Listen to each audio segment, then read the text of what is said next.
থাকতো। আর ঠিক একজন একেবারে নবদম্পতি, মানে একজন মহিলা সুন্দর করে ঘন্টা টন্টা দিয়ে উহুদের প্রান্তরে হাজির।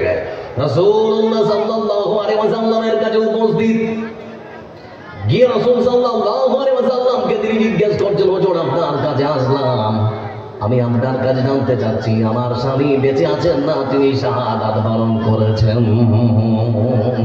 মহিলা এসে জিজ্ঞেস করছে, আল্লাহ রাসূল আমার স্বামী কি বেঁচে আছে না তিনি শহীদ হয়েছে? বিশ্বনবী সাল্লাল্লাহু আলাইহি ওয়াসাল্লাম তিনি তখন বললেন, মহিলা তোমার স্বামীর নাম কি চিনতে তো পারে না? মহিলা তখন থেকে বলে, আল্লাহ রাসূল আপনি গতকালকে কার বিয়ে পড়িয়েছেন? আপনার কোন সাথী, কোন সহযোগী, কোন সহচরের বিয়ে পড়িয়েছেন? রাসূলুল্লাহ সাল্লাল্লাহু আলাইহি ওয়াসাল্লাম তিনি তখন বলছেন, হে আমার বোন, গতকালকে আমি যার বিয়ে পড়িয়েছি তার নাম হলো হযরত হানজালা রাদিয়াল্লাহু তাআলা আনহু। আমি তো গতকালকে হানজালার বিয়ে পড়িয়েছি। বলে, হুজুর আপনি যখন রাতের বেলা উহুদের প্রান্তরে যুদ্ধের জন্য ডাক দিয়েছিলেন, কিছুক্ষণ আগে আমরা স্বামী আর স্ত্রী দুজনের মধ্যে শারীরিক সম্পর্ক হয়েছে। আমার নতুন স্বামী, তার সঙ্গে সেরকম কোনো ভালোভাবে কথাবার্তা বলার আমার সুযোগ হয়নি।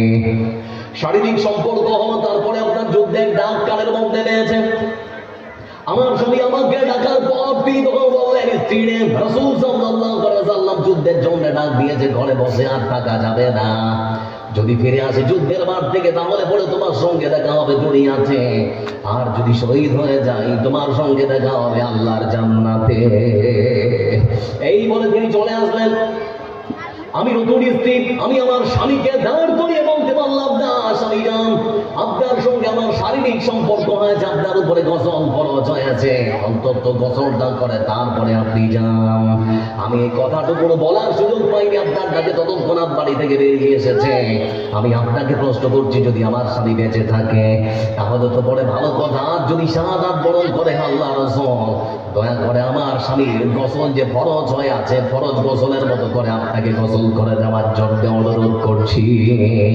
বিশ্বনবী সাল্লাল্লাহু আলাইহি ওয়াসাল্লাম তিনি তার সাথীদেরকে বললেন, সাথীরা খুঁজতে শুরু করে দাও, উহুদের প্রান্তরে যতজন আমার সাথীরা শহীদ হয়েছে সমস্ত লাশগুলোকে এক জায়গায় জমা করো। সমস্ত লাশগুলোকে এক জায়গায় নিয়ে আসা হলো। বন্ধু আমার, কিন্তু দুজন মানুষের, দুজন সাহাবীর এখনো পর্যন্ত লাশ খুঁজে পাওয়া যাচ্ছে না।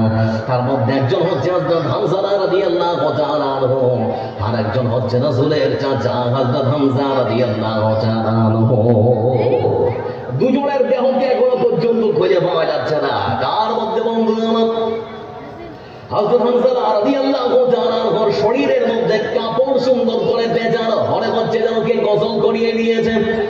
এখন মনে হচ্ছে চুল থেকে পানি টপ টপ টপ টপ করে পড়ছে। রাসূলুল্লাহ সাল্লাল্লাহু আলাইহি ওয়াসাল্লামের কাছে ওই করে জিবরিল বললেন, হুজুর আপনার এই সাহাবীর শাহাদাত আল্লাহ রাব্বুল আলামিন এত সুন্দর করে কবুল করেছেন যে এই সাহাবীর উপরে গোসলটা ফরজ ছিল, সেজন্য আপনাকে গোসল করাবার কোনো প্রয়োজন আল্লাহ রাব্বুল আলামিন মনে করেননি। আকাশের ফেরেশতা দিয়ে আকাশ আর জমিনের মধ্যবর্তী জায়গা আল্লাহ রাব্বুল আলামিন আকাশের স্বচ্ছ পানি দিয়ে আপনার হানজালা নামক সাহাবীর গোসল আল্লাহর ফেরেশতারা করিয়ে দিয়েছেন।